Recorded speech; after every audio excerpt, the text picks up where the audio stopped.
Find out what happens next at M&S. Kate Hardcastle, consumer and retail expert, joins me now. Kate, good morning to you. Hello, morning. It seems to be a very sad state of affairs that Marks and Spencer, one of, if not the most famous name on our British high street, once considered the doyen of retailing, seems to be going more and more out of favour. And there is a very big challenge in the retail world for most retailers in terms of the rise and rise of online, the more intelligent consumer who's got more information at their fingertips and therefore is buying more wisely, and indeed the fact that we are just slowing down our purchasing of fashion and more material goods and trying to buy more experiences, if anything at all. So Marks and Spencers are not alone in facing those challenges, and indeed they're not ones to blame for those scenarios presenting themselves. However, I think Marks and Spencers have got a Marks and Spencers problem. They really could have created far more customer serving, more realistic strategies that would have created a far better outcome for them over the last decade. Now, I'd like to talk to you about that because inevitably Marks and Spencer are not here to defend themselves, and I'm sure they would defend themselves robustly were they to be here.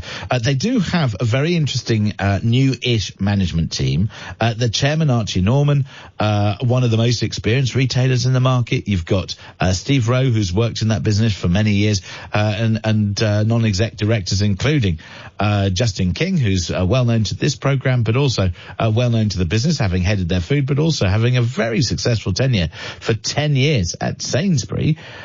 They've got expertise on their board. You would have thought that they'd be able to at least turn the corner by now, but it seems to be getting worse.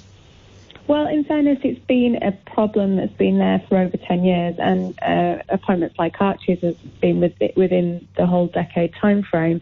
I think there's been so many wrong roads and so many wrong turns that it's cost them dearly. They've got to make huge cost savings in that business. So it's the strategic moves that they've made that haven't worked out for them that are hindering their opportunity, their investment for the future. Now, we're not around the board table, so we don't know who's making what choice, but I don't feel it's a very representative board table for the consumers that are out there who have been absolutely loyal to M&S. So when I speak to M&S's consumers, because we can have all the data in the world, James, but you need to get out, walk the floors and speak to the customers, there are very small changes where you can kind of understand the strategic direction, but they've made a huge distrust, a huge upset for the customers who have been fiercely loyal and deserve so much more. Now, I'm going to talk to you this morning about M&S cafes.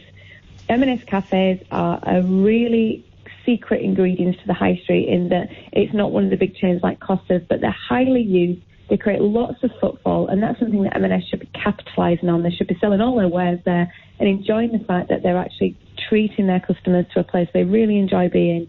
And one of the luxuries the customers enjoyed with that hot drink in the morning was a free biscuit. Sounds really small to be talking on a big business programme about, doesn't it? But it's been removed. Cost-cutting measures. And these are the very small changes that the business are taking, that they don't understand the impact and how the customers feel about this. It's a very interesting point that you make there, because it's about almost the unintended consequence of maybe a well-meaning management decision. For example, one of the first things that Steve Rowe did was he switched off the speakers that had taken so many years, and I think Stuart Rose was the first one to really make sure that in-store M&S had certain kinds of music, and they created a look and a feel. Now, that's all very well if you switch off the speakers because you say old people don't like the music, but then what you end up is rattling fridges and clattering hangers, and it creates the most eerie feeling within a store, and takes away all the atmosphere. And that's exactly what's been described as eerie. Actually, quite an unpleasant shopping experience because there isn't that bounce, there isn't that atmosphere for people to shop by. Again, a very small point, but a really big experience element. Well, I always find when I go into my local M&S, two things. First of all, they came up with a policy years ago, and unless you're going to do a store redesign, you really shouldn't tinker with it. So years ago, they decided that there should be a big, almost like avenue, so that you could walk into a major store, and if you want to go to the clothes, it's left and right, and if you want to go to the food, it's at the back, and you have a big sort of corridor to walk through, and people don't walk into each other. What they've done over the last 6 months is that they've filled that space with retail products, so you have to navigate your way around. So now what it means is that you have bottlenecks, you have people walking into each other, you can't see through to the food from the front of the shop. It's a total mess. And then when you do walk into it, there's so much stuff everywhere that they haven't got enough staff to pick it up. The place looks like it's been burgled. There was accessibility issues, so a lot of parents who have buggies want to get in, older customers who have accessibility needs not being met because of gondolas being in the way. We've got the whole clothing fiasco in, it's just not being fit for purpose. I mean, I know that's well documented, and I'm trying to highlight other areas.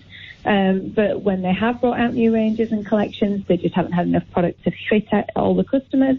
Now, absolutely, I believe in the idea of limited editions and creating demand because certain products aren't in stock. But that's not where M&S should be right now. M&S should be satisfying the wardrobes of every customer that wants to shop with them and saying, here we go, here's great value product.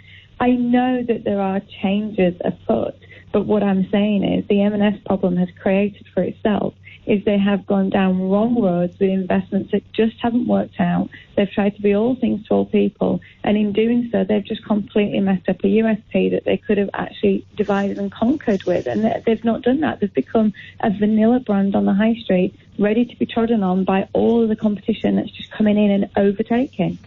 Now, how come you and I can talk very sensibly about Marks and Spencer? It may be that, for example, I did spend 3 years of my life working for an investment bank that advised them against, first of all, being taken over, and secondly, about being somewhat more responsive in the marketplace. And it was amazing how much advice they didn't take then. But how come you and I know the answers and they seem not to? James, I honestly have made this offer before and I would make it again. I had a round table of 12 M&S customers who created better plans, better points and better strategies in an hour than the ones I'm seeing coming out of that organisation. So you've got to understand why. They must be getting that data. They must be getting that information. This rewards card fiasco is just crazy. They've launched a rewards card. The customer's not really sure what it is. It just seems to be a cover for the benefits and the sales opportunities they used to get anyway. It's not something like the Boots reward card where you feel like you're getting points and you're getting value. So I feel highly disappointed. But also it's not integrated. It's not integrated with their credit card offering. And you would have thought, I mean, for example, I've got an M&S credit card. You would have thought that all my points and everything else should be able to be planted on that. Why the heck do I need another card? Joined up thinking, James, joined up thinking. The point I'm getting with it is that also provides data. These reward cards are data, so the data must be getting through to them. I don't know if they're overloaded with it or they just don't have as many common sense people on the table as they need around there. But they cannot be a high fashion brand. They cannot be cutting edge on the catwalks. They have to understand the place and the opportunity in the marketplace before it really is too late. And I see them reject that positioning all of the time. The correlation, the joining up of food to non-food. Why haven't they've had a successful area for years? All they had to do is get people to move a few feet in one direction to the other. It wasn't a footfall issue, and they just genuinely didn't join up those departments.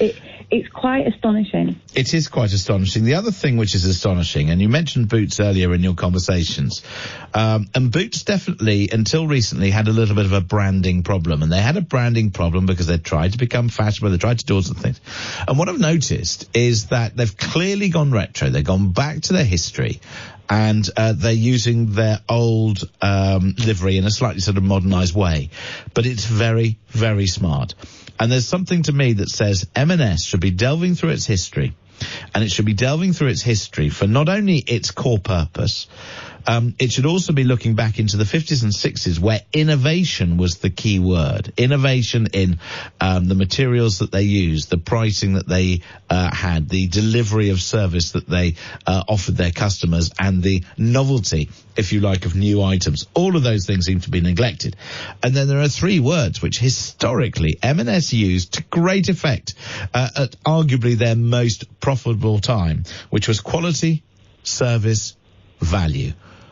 It's not difficult. I do not understand why they seem not to be listening to their customers and to experts like you. Well, the summary is this. M&S has got an M&S problem, and it has to get back to its roots.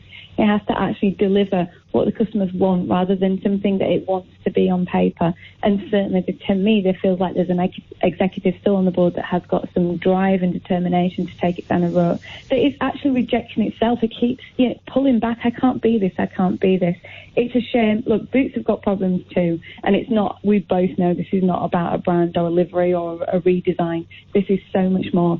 Service is absolutely so incredibly important for the M&S brand, and they've removed people from floors. They need to, Archie did this at Asda. You need to walk the floors. You need to get back with your people, and you need to remind yourself of when they stretch and reach up and buy one of your products, how hard they've worked for that product and why they deserve it to be brilliant.